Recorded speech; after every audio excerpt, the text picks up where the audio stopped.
He was on track to become a great director. His passion for horror was setting him up to be the next master of the genre. With his talent and vision, he was destined for greatness. But the terrors he brought to the big screen were overshadowed by the real-life horrors he committed. Today on Hollywood True Crime, the scandal behind Victor Salva.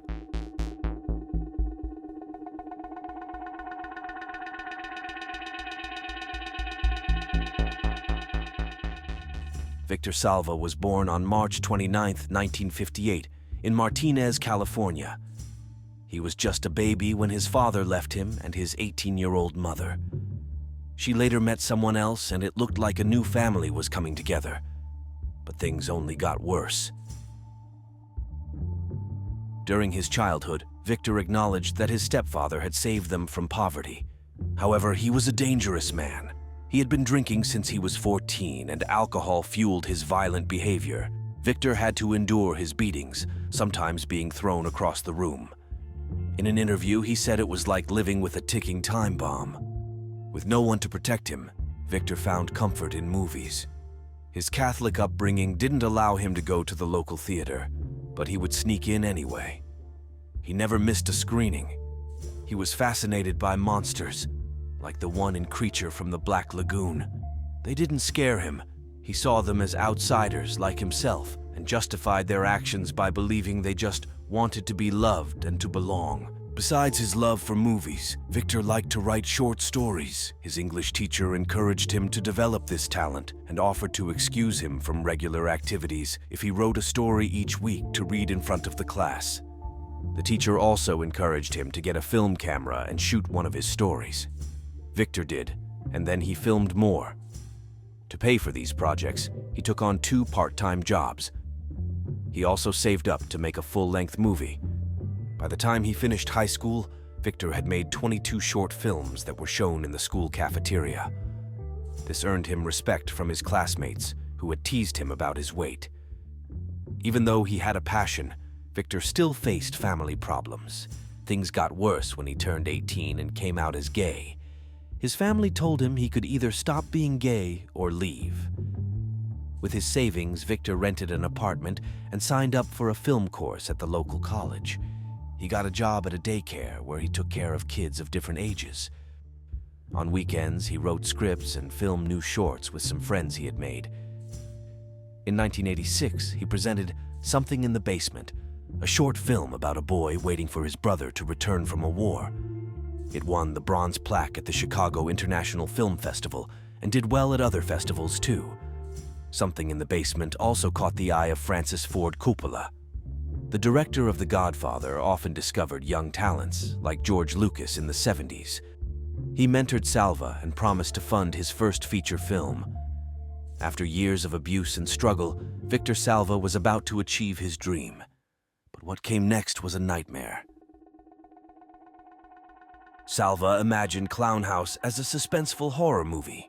The story follows Casey, a boy who is scared of clowns. One night, he and his 2 older brothers are left home alone, and 3 killers disguised as circus clowns come after them.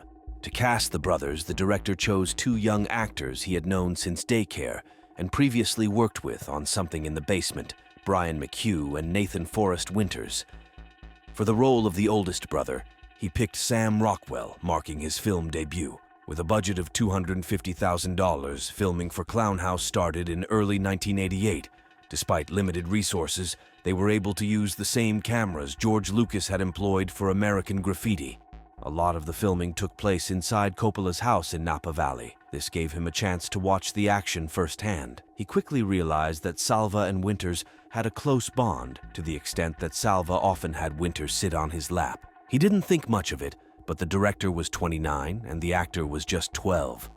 However, the rest of the crew felt uneasy about Salva's behavior. Some spoke to Rebecca, Nathan's mother, but she brushed it off since the director had been friends with them for years. But complaints kept coming. At one point, she asked her son if he felt okay, but he seemed unaware of Salva's actions and assured her everything was fine. Rebecca insisted and asked to stay longer on set, but the director intervened, warning he could remove her from the shoot for distracting her son. So, despite her concerns, the mother stayed quiet. Others involved in the movie also noticed that Salva would spend alone time with Winters after shooting or rehearsing, often taking him to his trailer. However, Winters never said anything was wrong.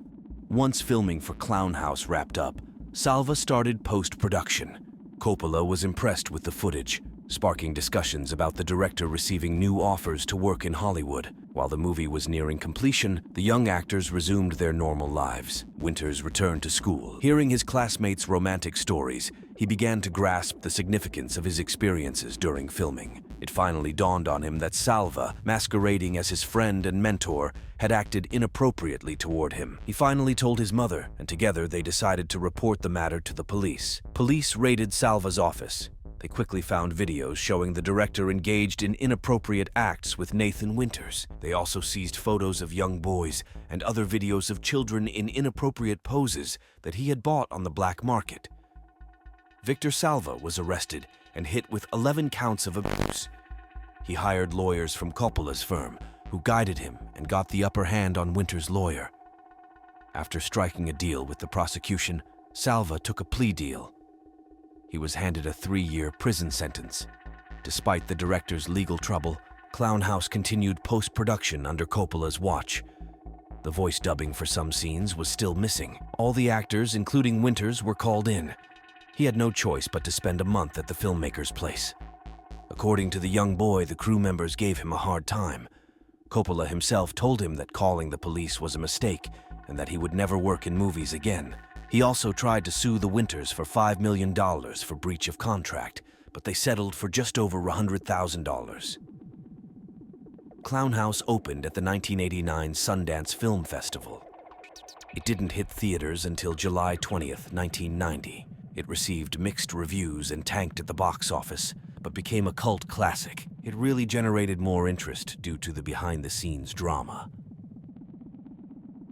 Salva was sent to Soledad State Prison, one of California's most brutal facilities. Before getting locked up, he spoke with Coppola, who told him that prison would make him a better artist. He thought that could happen as long as he survived. Once behind bars, he realized that the other inmates were aware of his crimes and considered him disgusting. He was beaten regularly and once got punched beyond recognition. He lived in a state of fear and felt unprotected by the criminal justice system. There was no therapist he could talk to.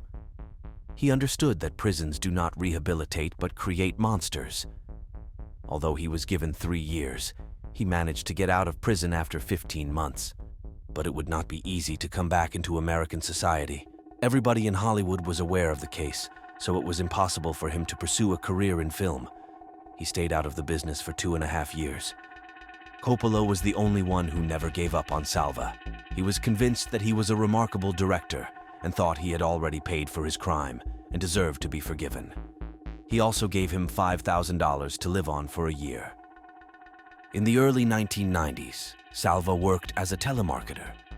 On the side, he wrote scripts and, pretending to be a delivery boy, dropped some off at major Los Angeles studios. His persistence paid off. He managed to direct a direct-to-video thriller called The Nature of the Beast, starring Eric Roberts and Lance Henriksen. At the same time, he was also given the green light for a more ambitious and personal project. But once again, nothing went as he had planned.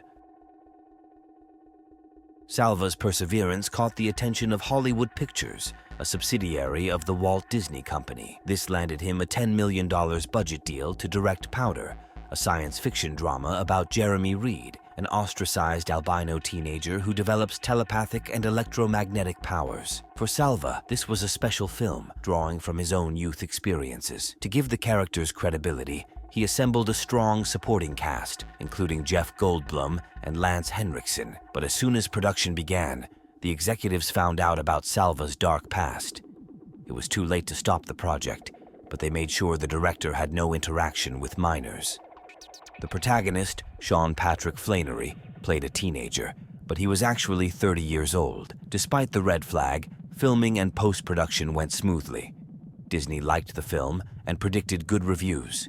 However, Powder's release in theaters disturbed Winters and his family. They hated the idea of Salva working again, especially under Disney, a company most associated with young audiences. On the night of the first screening, the Winters staged a protest at the entrance, showing evidence of the director's past. The boycott sparked a huge controversy around Powder. As it was a film from a major studio, no one in Hollywood remained indifferent. Henriksen was shocked the most. He never knew of the case and said it broke his heart. Salva didn't shy away from the topic. He said he committed a horrible crime, but had already paid his dues. Despite all controversies, Powder had a theatrical run. Reviews were mixed, but it grossed $30 million.